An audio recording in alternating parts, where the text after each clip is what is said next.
اعوذ باللہ من الشیطان الرجیم بسم اللہ الرحمن الرحیم جزا اللہ ان سید محمد صلی اللہ علیہ وسلم آلہ یا رب صلی وسلم دائما ابدا اللہ حبیبک خیر خلق کلہم والحبیب الذی ترجو شفاعۃ لکل حول من الاحوال مقتحم۔ حقیقت صبر سے ہمارے آخری نشستیں چل رہی ہیں۔ صبر کی کہتے ہیں لغت میں حبس کو، یعنی رکنے کو، روکو، جذبات پہ کنٹرول کرو، اور اصطلاح شرع میں صبر کے معنی حبس نفس ہیں، یعنی نفس کو روکنا، جو خواہشات ہیں ان کو روکنا، جو اس وقت جذبات آ رہے ہیں ان کے اوپر قابو رکھنا۔ عربی میں صبر کے استعمال مختلف صلات،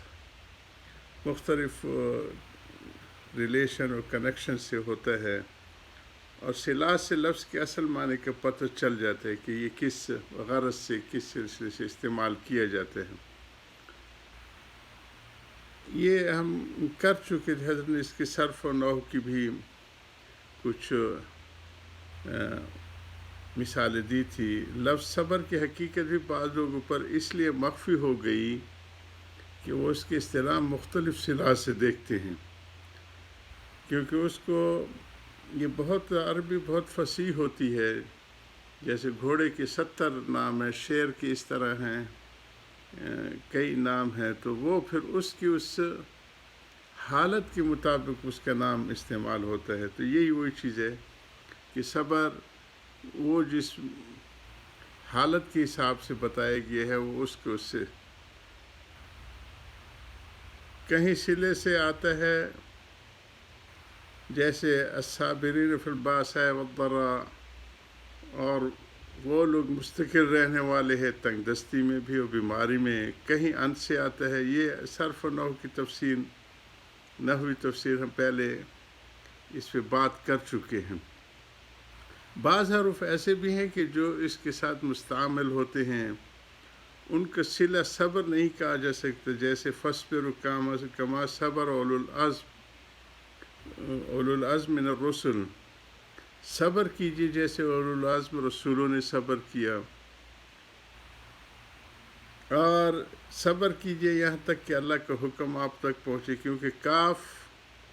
اور حتیٰ ہر فعل کے بعد استعمال ہو سکتے ہیں، جن سے مقصود تشبیہ اور بیان غایہ ہوتا ہے، اور تشبیہ یعنی ان کو اس کے ساتھ مشابہ کمپیئر کیا جاتا ہے کہ ایسے ہو، اور غایہ ہر فعل کے لیے ہو سکتی ہے، اور فائنل جو ہے آخری جو اس کا ہے وہ ہر فعل کے ساتھ ہو سکتے ہیں۔ اس لیے اس کے استعمال بطور صلہ کے نہیں بلکہ صلات وہی ہیں جو اوپر مذکور ہوئے، جو ریفرنسز یا جس معنی میں استعمال ہوتے تو جو اوپر ہو گئے اس سے پتہ چلتا ہے، مگر غور کرنے سے معلوم ہوتا ہے کہ اصلی صلہ ان و علی ہے۔ یہ صرفی جو ہے اس کو ہے حرف جر اور اس کو بنانے کے لیے۔ باقی صلات باعتبار خصوصیات مقام کے ظروف ہیں، یعنی کور ہے، کورنگ ہے، اوپر سے کور دینے کے لیے۔ وجہ ان و علی میں حصر کی یہ ہے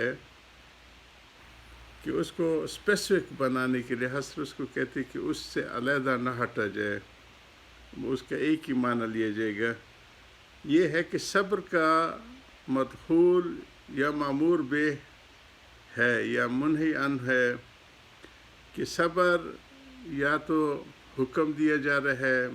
یا پھر اس سے منع کیا جاتا ہے، کیونکہ صبر کے معنی حبس کے ہے، رک جاؤ۔ بس کبھی کسی بات کے اوپر حبس ہوتا ہے، کبھی کسی بات سے حبس کسی کے اوپر ہوتا ہے کہ جو تکلیف میں ہیں ان کے اوپر ہوتا ہے، کبھی کسی بات سے حبس ہوتا ہے کہ اس وقت ایسی بات نہ کریں۔ جس بات کے اوپر روکا جائے وہ مامور بہ ہے، اس کا حکم ہے کہ اس سے آگے نہ بڑھو، رک جاؤ۔ جس بات سے روکا جائے وہ منہی عن ہے، کہ یہ بات نہ کرو تو وہ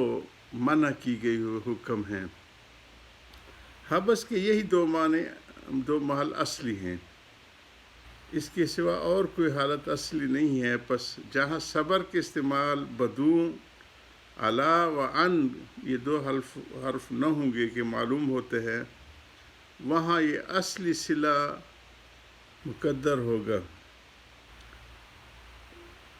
یہ اس کے ساتھ ریلیٹڈ پھر چیز ہوگی۔ مثلا والصابرین فی البأساء والضراء، وہ لوگ مستقل رہنے والے ہیں تنگ دستی میں اور بیماری میں کی اصلی تقدیر یہ ہے، اسیسمنٹ، تقدیر کو اسیسمنٹ کہیں کہ الصابرین علی احکام اللہ محتزین عن معصیہ فی البأساء والضراء، اور واصبر نفسک مع الذین یدعون ربہم کے اصل یہ ہیں۔ یہ جو دو ریفرنسز حاضر دے دیے ہیں یہ اس کے اصل ہیں۔ اصل علی حکم اللہ، حال کو اسی طرح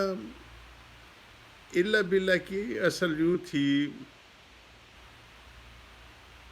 وَاصْبِرْ عَلَىٰ أَمْرِ اللَّهِ وَمَا صَبْرُكَ عَلَيْهِ قَائِمًا بِشَيْءٍ إِلَّا بِاللَّهِ۔ اس طرح ہر جگہ غور کر لیا جائے تو معلوم ہو جائے گا کہ جہاں یہ لفظ ان و علا کے بغیر استعمال ہوا ہے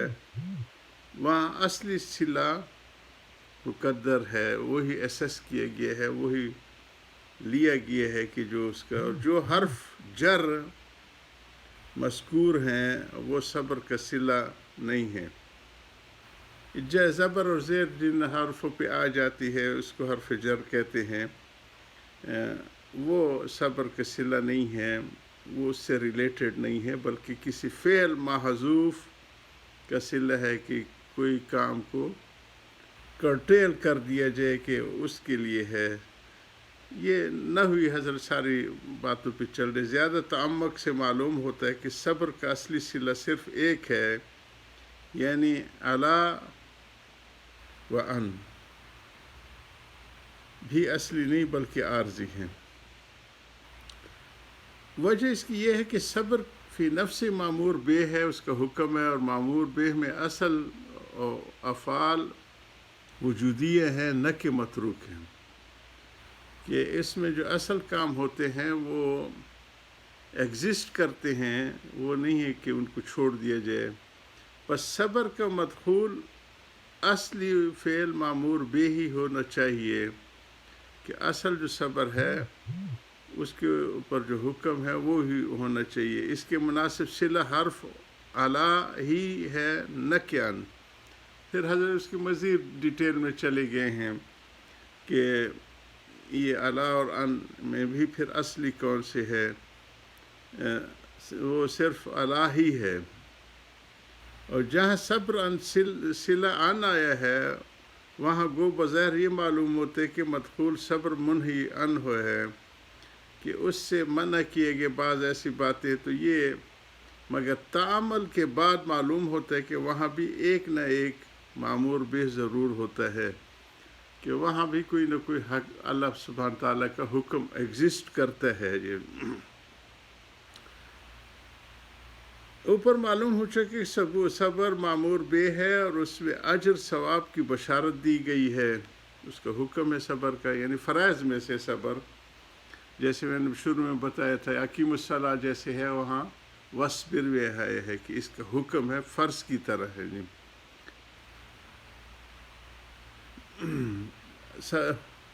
معمور بہ ہے اور اس میں اجر و ثواب کی بشارت دی گئی، پس لازم ہے کہ اس کا مدخول ایسے شے ہو جس پر ثواب مل سکے، اور تروک آدمیہ پر اجر نہیں ہے، کہ جو چیزیں ہمیشہ چھوڑی جاتی اس پہ اجر نہیں ہوتا، ورنہ چاہیے کہ قیامت میں ہر شخص مسلم کے حسنات غالب اور سیئات مغلوب ہوں، کیونکہ ہر وقت میں انسان کرتا ایک کام ہے اور ہزاروں گناہوں کو ترک کرتے ہیں۔ مثلا ایک شخص کھانا کھا رہا ہے، اس وقت وہ زنا و غیبت اور چوری ڈھاکہ ظلم وغیرہ سے بچے ہوئے. پانی پیتے ہیں تو اس وقت بھی وہ ہزاروں گناہوں کو ترک کیے ہوئے ہے. سوتے ہیں تو اس وقت بھی وہ دنیا بھر کے فضول اور لغو کاموں سے الگ ہے. حضرت کی ان باتوں کو جاری رکھیں گے. حضرت کی بڑی گہری باتیں ہوتی ہیں. اللہ تعالی ہمیں سمجھنے کی، عمل کرنے کی، آگے پہنچانے کی توفیق عطا فرمائے. آخر دعوانا الحمدللہ رب العالمین.